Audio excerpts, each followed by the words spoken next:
Good morning all. Today we are going to start our next topic, that is group 14 elements.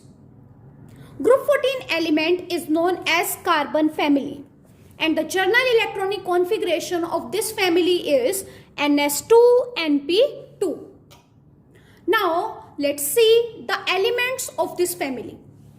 First member is carbon, then silicon, then germanium, tin, lead. The atomic number of carbon is 6. If we will add 8 in this, then we will going to get 14, which is the atomic number of silicon. If we will add 18 in this, then we will going to get 32, which is the atomic number of germanium. If we will add again 18 in this, then we will going to get 50, which is the atomic number of tin. If we will add 32 in this, then we will going to get 82, which is the atomic number of lead. Now let's see the electronic configuration of these elements.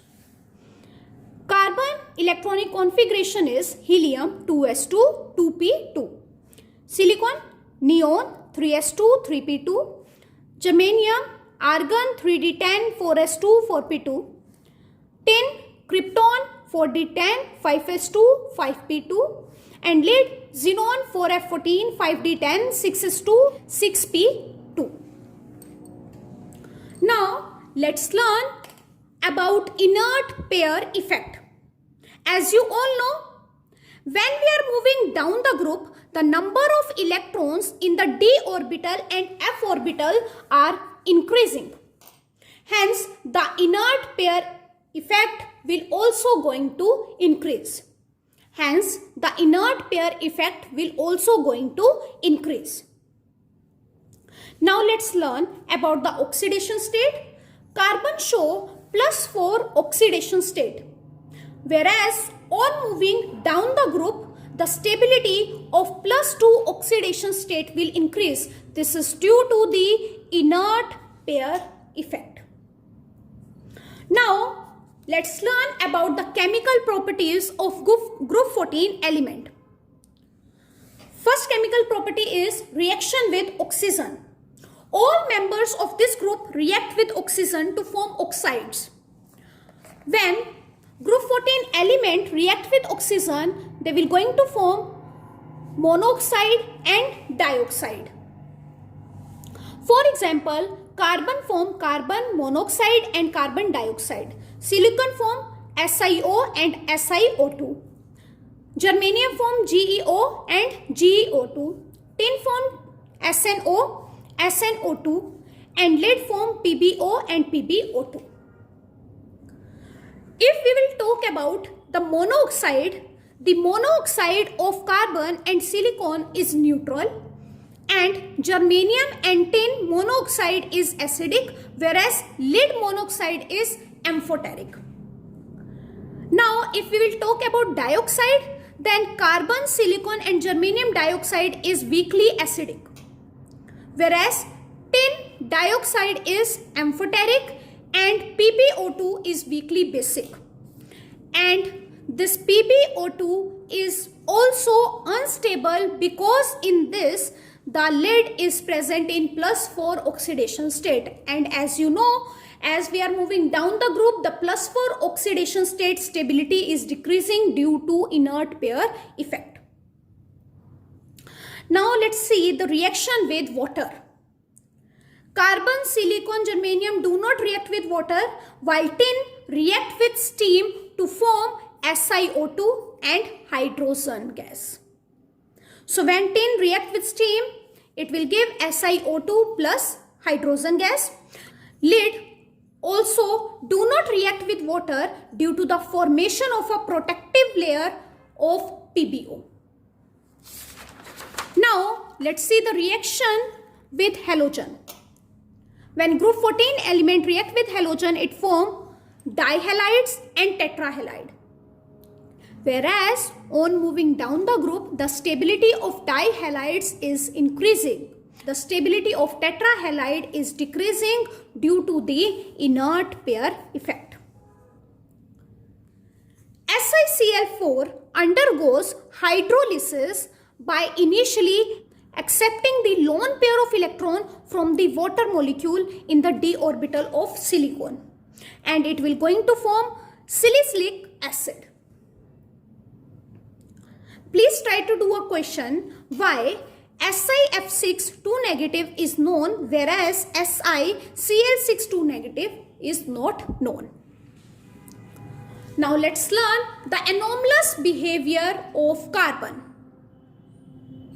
First, carbon show anomalous behavior first due to the small size, due to high ionization enthalpy, due to high electronegativity, and due to the absence of vacant d orbital.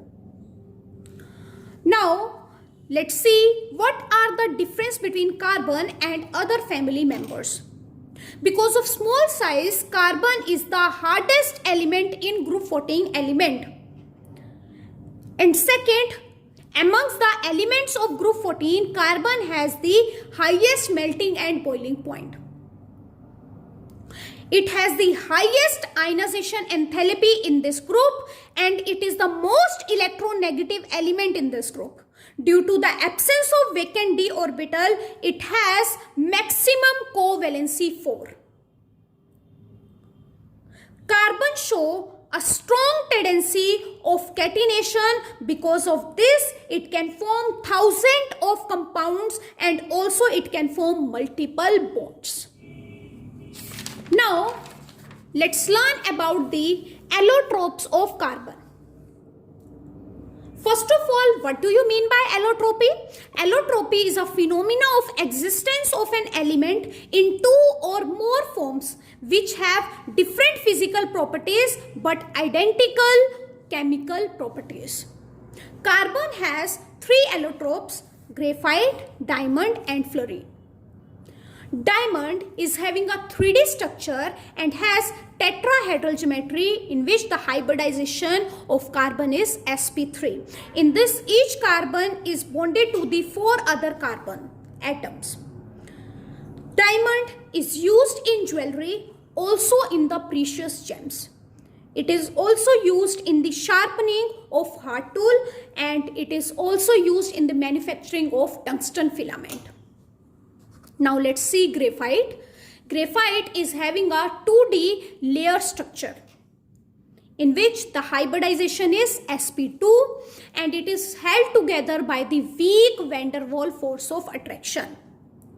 Each carbon in this is joined by the 3 other carbon atoms. 4th electron do not participate in the bonding. It remains free, hence responsible for the electrical conductivity. Now let's see the uses.